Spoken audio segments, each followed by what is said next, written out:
How can I keep from singing?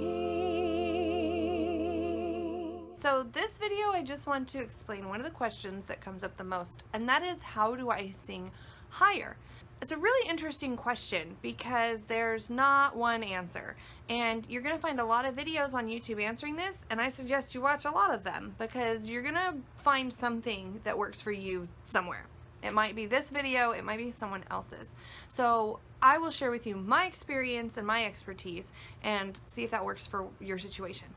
First off, my singing changed a lot when I came to understand all of the whys.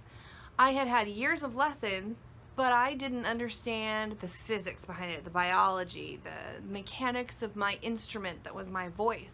And once I came to understand that, I could solve a lot of problems by myself because I understood how things were working. So for me and on this channel, you're going to get a lot of the technical, why things are the way they are, so that you can, one, sing safer, because if you understand what works and what doesn't work physically, you can actually save yourself a lot of pain and a lot of issues that could come if you're just exploring without knowing those things. And also give you some tools to figure some things out for yourself. So, with no further commentary, singing higher. Now, first off, it depends on your instrument. Some of us have low voices and some of us have high voices. There are limitations. You know, a tuba cannot play as high as a piccolo, and vice versa is true as well. That said, within the range that you do have, there is a lot you can do to reach up into your higher ranges. First and foremost is practice. There is no magical exercise that will suddenly make you good at singing one way or another. You really do have to commit to a fair amount of practice to get there. So be committed to that. All right. Now, if you came to me and I was going to help you reach into that upper register, the first thing that I would do is have you do a lot of lip trills. Those come by a different name. Some people call them lip burrs. I don't know what else. I always call them lip trills. Lip trills are very simple. All you do is buzz your lips. A few variations on it. If you have trouble with that at first, you can put your fingers on your cheeks like this, just gently. Don't go making a pucker face, but just really gently to give yourself a little bit more lip to work with. Okay, it kind of loosens them up a bit. So you can put your fingers right here, and that might help you there. You can also stick your tongue out. It makes it a little. It actually makes it a little bit more productive. So it's also a little spittier, so make sure nobody's standing in front of you if you do it that way. So those are just some adjustments that you can make to make that work for you. So lip trills. Now, some vocal exercises, you sing along with the piano or an instrument or whatever to sing all the right notes.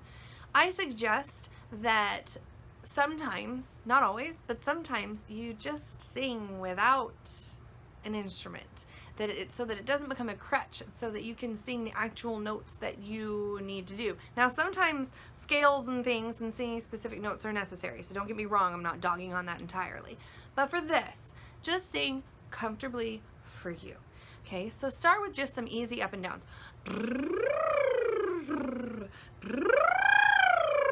And then you can start to get higher. Kind of go in circles. You can even take your hand in a circle.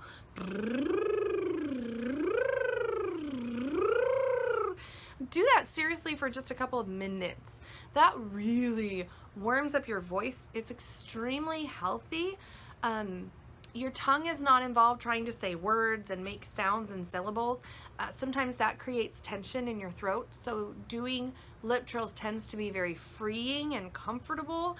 And there's something about it that just makes you do a whole lot of things right. It engages your abdominal muscles, which is super important for singing. So lip trills are important, and they should be a part of every singer's daily warm-up. So let me say that one again. Lip trills should be a part of every singer's daily warm-up. If you go to a professional choir, professional singers, you are almost always going to hear them doing lip trills at some point because it is just that fantastic of an exercise. So do those lip trills.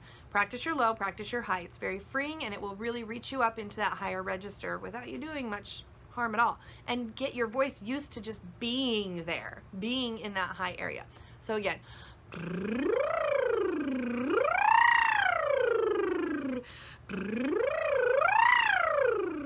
okay? That's all I'm going to do because I know you don't want to listen to me doing it at all. So if you're doing this, pause the video and spend like 2 minutes, set a timer, and just do lip trills. Maybe 2 minutes is even too long. Like a minute's fine. Do those low to high, low to high. You can hear from me, my speaking voice sits relatively low most of the time. I probably should make myself speak higher, but my singing voice can be quite high.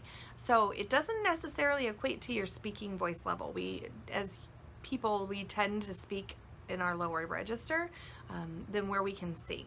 So test yourself out and do that. You should do that every day. I recommend that if your goal is to reach into those higher notes, that you don't do anything else for like a week, maybe. Every day, practice those lip trills and get cozy because your voice needs to be used to using that upper end. All right, you don't use it speaking. So you're doing something with your vocal cords in this that they don't do ever. Okay, so give them a minute to get warmed up to this. Don't kill yourself doing tons of things right up front or you might wear your voice out very quickly. So I would start with several days, maybe a week of just those lip trills.